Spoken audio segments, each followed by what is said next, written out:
Maintenant que vous avez un minimum de connaissances occultes, qu'on peut appeler aussi ésotériques ou mystiques, regardons un peu mieux ce qui s'est passé dans l'histoire. L'Église, cette fausse spiritualité, puisque lorsqu'on voit les polarités féminines masculines, on voit tout de suite que l'Église, avec sa hiérarchie, ses papes, évêques, cardinaux, prêtres, etc., on est totalement dans l'organisation verticale, militaire, hiérarchique du masculin. En plus, ces émissaires, ce sont uniquement des hommes. Les femmes ont été complètement éjectées de toute cette spiritualité. Bref, je pourrais continuer l'analyse, mais l'Église, c'est vraiment de la fausse spiritualité, la vraie étant normalement l'horizontalité parfaite, puisque c'est la reconnaissance de chacun et chacune comme esprit, soit une connexion directe à la source. Donc il n'y a pas plus horizontal que la vraie spiritualité. Et donc, qu'a fait l'Église historiquement ? Eh bien, elle a détourné le féminin, et ensuite, elle en a dégoûté le peuple.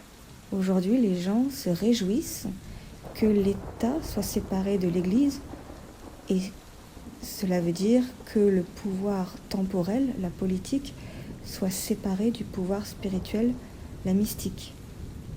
En somme, c'est se réjouir de la séparation entre le masculin et le féminin.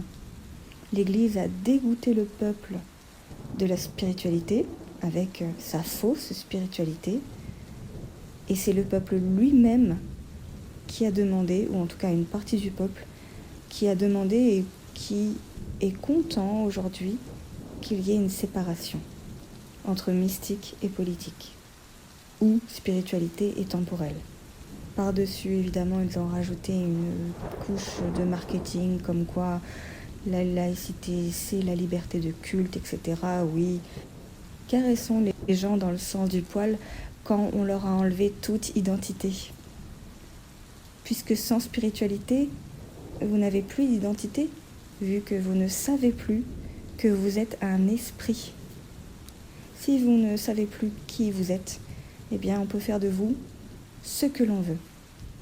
Donc encore une fois, on ne pourra pas mettre en place une politique naturelle, c'est-à-dire qui correspond à l'organisation naturelle de l'humanité, si on n'est plus connecté à notre nature profonde, qui est celle d'avoir conscience d'être un esprit. Retournons à la vraie spiritualité, celle qui n'a aucune étiquette, celle qui n'a pas de nom, pour pouvoir ensuite mettre en place une politique naturelle et sortir de cette politique artificielle. Bien joué avec nous.